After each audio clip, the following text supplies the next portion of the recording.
Tidak bacawe tangan sambil salam Jumat suci. Assalamualaikum warahmatullahi wabarakatuh. Selamat siang dan salam sejahtera untuk kita semua. Yang saya hormati Bapak Hairudin Esa MH, mewakili PJ Gubernur Jawa Tengah, Forkopimda Provinsi Jawa Tengah yang hadir, Pak Suwono dan yang lain yang hadir, Ketua DPW IKM Jawa Tengah, Dr. Andes Amrul Balai Manusia, beserta seluruh jajaran pengurus DPW IKM Jawa Tengah yang baru saja dilantik, para pengurus DPD, DPC IKM se-Jawa Tengah yang hadir tadi telah disebutkan oleh Pak Ketua DPW dari berbagai tempat di Jawa Tengah. Hadir juga di sini tentu Pak Nevi Andri sebagai sekjen dan beberapa pengurus dari DPP IKM dari Jakarta dan juga Ketua DPW IKM Jakarta Pak Pepen sudah hadir di sini. Bapak-bapak, ibu-ibu hadirin sekalian yang saya hormati. Karena acara ini juga masih dalam suasana Idul Fitri, izinkanlah juga kami atas nama DPP IKM mengaturkan selamat Hari Raya Idul Fitri, mohon maaf lahir dan batin, taqabbalallahu minna wa minkum. Yang kedua, kami juga menyampaikan atas nama DPP IKM selamat kepada para pengurus DPW IKM Jawa Tengah yang baru saja dilantik dan dikukuhkan. Meskipun sudah dilakukan musyawarah tahun lalu, tapi sebagaimana kita ketahui, kita banyak sekali agenda, termasuk agenda politik kemarin ya, dan agenda-agenda lain yang membuat kita tidak bisa leluasa untuk menyelenggarakan pelantikan Tuhan pada tahun lalu.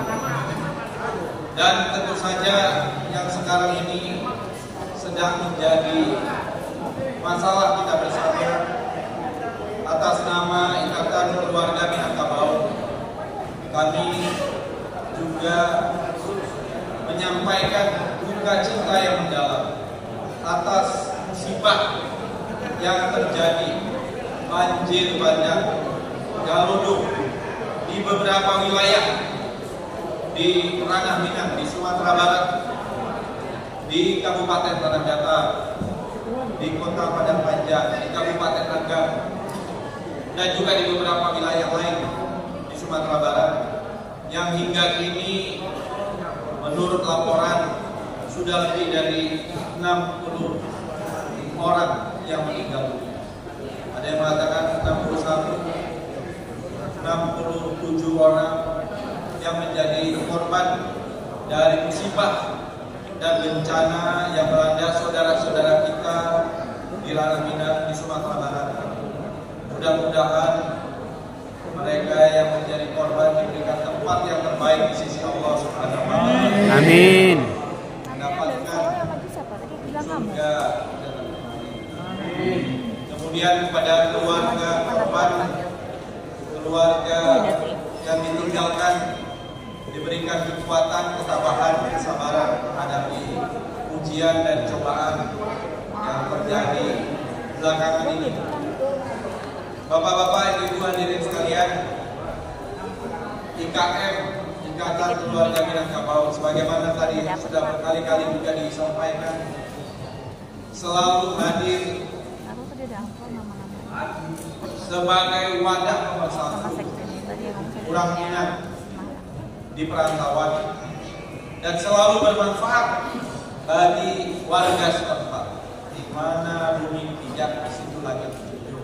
Saya kira ini semakin sering diucapkan, tapi kadang-kadang kita lupa bahwa kita memang harus melakukan itu sebagai warga negara, sebagai warga di perantauan, dan selalu bekerja sama untuk membangun. Juga jangan lupa anak Minang. Jadi bukan hanya wadah perantau Minang saja, tapi juga kita memikirkan ranah Minang kita, terutama di masa-masa seperti ini. bukan sekali dua kali terjadi juga musibah di masa lalu di Sumatera Barat di ranah Minang, dan IKM juga selalu aktif membantu.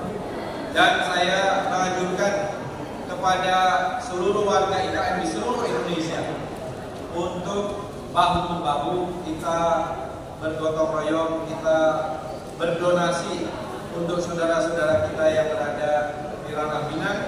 Kita kumpulkan melalui IKM masing-masing, mungkin masing-masing provinsi dan juga di pusat, dan kita akan salurkan ke mereka yang membutuhkan di berbagai tempat yang terkena dampak musibah banjir bandang, garudo, lahar dingin, dan juga musibah-musibah lain yang mengikutinya, termasuk longsor dan sebagainya.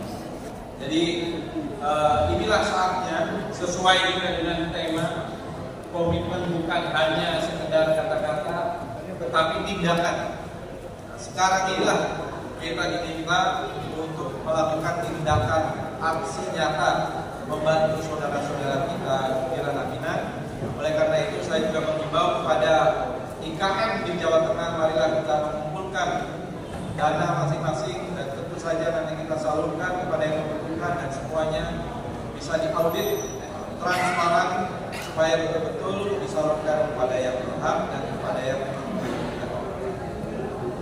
Ibu-ibu, bapak-bapak, hadirin sekalian, ini mama sedia pandai, undungan juga.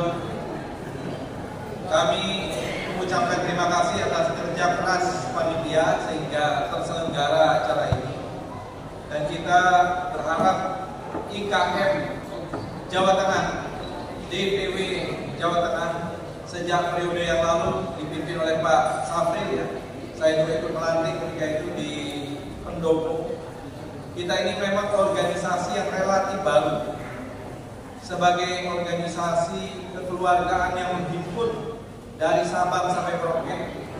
Kita ini relatif baru, tetapi sebagai ikatan kekeluargaan di masing-masing daerah, IKM-IKM yang tumbuh dari bawah sebenarnya sudah lama hadir, Pak ya. Sudah ada, bahkan sebelum Indonesia merdeka sudah banyak perantau-perantau ini. Tetapi kita satukan sebagai sebuah ormas dari Aceh sampai ke Papua baru 7-8 tahun belakangan ini. Jadi ini masih dalam masa-masa formative years katanya, atau masa-masa pembentukan, termasuk di 30-an provinsi sekarang ini, dan juga sudah di ratusan kabupaten kota, termasuk juga di kecamatan-kecamatan. Ternyata perantau Minang ini ada di mana-mana, dari Sabang sampai Merauke. Bahkan kebetulan saya ini di DPR RI menjadi ketua Badan Kerjasama Antar Parlemen yang bertanggung jawab untuk urusan parlemen dunia dan parlemen internasional. Saya hadir ke berbagai negara, sudah 96 negara yang saya datangi dalam berbagai konferensi. Hampir di setiap negara itu ada orang Minang. Jadi luar biasa. Semua negara di dunia, artinya perantau ini bagian dari tradisi, dan juga ada yang mereka sukses. Di Amerika kemarin saya lihat, di Atlanta saya bulan Desember menghadiri seminar COP ini mengenai anti korupsi, ya. Itu UN kondisi Perserikatan Bangsa-Bangsa, termasuk warga Minang banyak juga mempunyai restoran. Ada 3 restoran, tapi bukan restoran Padang, bukan restoran Minang, restoran Jepang. Jadi hadir di situ, dan juga banyak yang berusaha di bidang-bidang yang lain. Ada yang menjadi pengusaha, dan juga ada yang bekerja di profesi-profesi yang lain, ada yang menjadi pengacara dan sebagainya. Jadi warga perantauan kita ini luar biasa, cukup banyak. Kemudian bapak-bapak, ibu-ibu hadirin sekalian,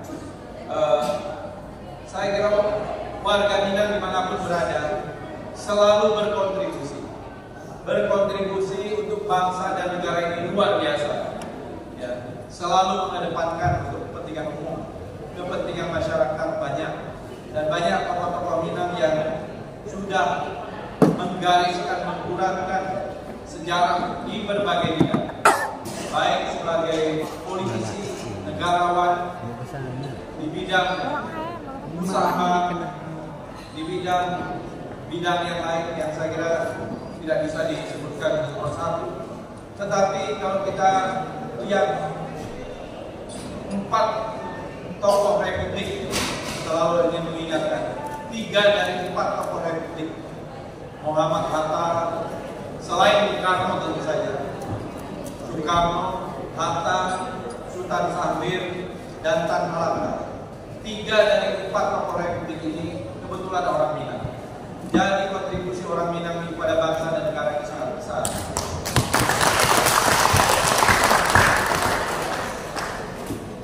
Jadi yang sekarang ini tentu kita tidak bisa lagi mengingat-ingat atau mengulang-ulang apa yang dilakukan para pendahulu kita. Yang perlu kita lakukan, apa yang bisa kita lakukan pada hari ini, apa yang bisa kita kontribusikan pada hari ini sebagai orang Minang, baik di pusat, di provinsi, di kabupaten kota di mana kita berada, kecamatan-kecamatan, dan bahkan di desa-desa. Bagaimana kita berkontribusi untuk membangun bangsa kita secara bersama-sama. Jadi bapak-bapak, ibu-ibu, adik-adik sekalian, sekali lagi saya tidak ingin berpanjang lebar.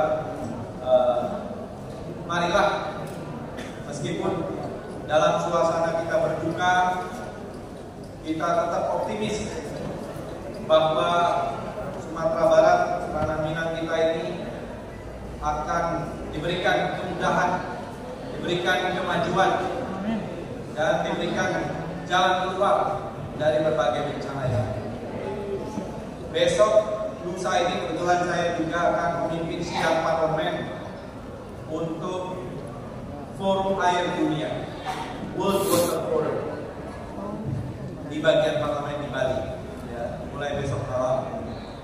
Ini juga saya ingin mengingatkan bahwa kita ini memang menghadapi perubahan iklim yang luar biasa. Climate change ini juga harus kita bahas. Salah satunya adalah persoalan air. Di berbagai belahan dunia, lebih dari 2 miliar penduduk tidak mempunyai akses terhadap air bersih dan sanitasi. Lebih dari separuh dunia mengalami kelangkaan air. Di Indonesia dan juga di beberapa belahan negara lain ada kelebihan air. Kadang-kadang volume airnya terlalu besar, sehingga itulah antara lain yang menyebabkan misalnya curah hujan yang sangat besar, sangat tinggi, sangat lebat, sehingga tidak bisa menampung. Akhirnya terjadi longsor, terjadi galodo, terjadi banjir bandang dan lain-lain. Jadi kita memang harus memikirkan juga ke depan persoalan air, persoalan perubahan iklim. Kadang-kadang panasnya luar biasa. Belakangan ini panas di wilayah Asia Tenggara ini bisa mencapai rekor yang tidak pernah terjadi, di atas 40 derajat Celcius. Ada yang hampir mencapai 50 derajat Celcius. Kalau di Timur Tengah kita tahu itu sudah biasa, tapi sekarang di Asia Tenggara sudah mulai terjadi. Di Indonesia dan mungkin di Jawa Tengah ini juga peningkatan suhu semakin tinggi. Ini juga harus kita pikirkan bersama. Ini bukan masalah para pengambil keputusan pemerintah saja. Ini adalah masalah kita semua, supaya kita betul-betul memperhatikan alam. Dan orang Minang itu sebenarnya mempunyai satu peribahasa, satu prinsip, alam tak kembang. Jadi kita ini harus menyatu dengan alam, belajar dari alam, supaya kita tidak mengalami bencana-bencana yang sebenarnya bisa kita hindari. Saya kira itu saja dari saya. Terima kasih. Sekali lagi, mari kita bergotong royong untuk saudara-saudara kita di tanah Minang. Dimulai dari IKM Jawa Tengah, nanti juga IKM-IKM yang lain, dan kita bersama-sama meringankan beban bagi saudara-saudara kita. Wabillahi taufiq wal hidayah. Wassalamualaikum warahmatullahi wabarakatuh.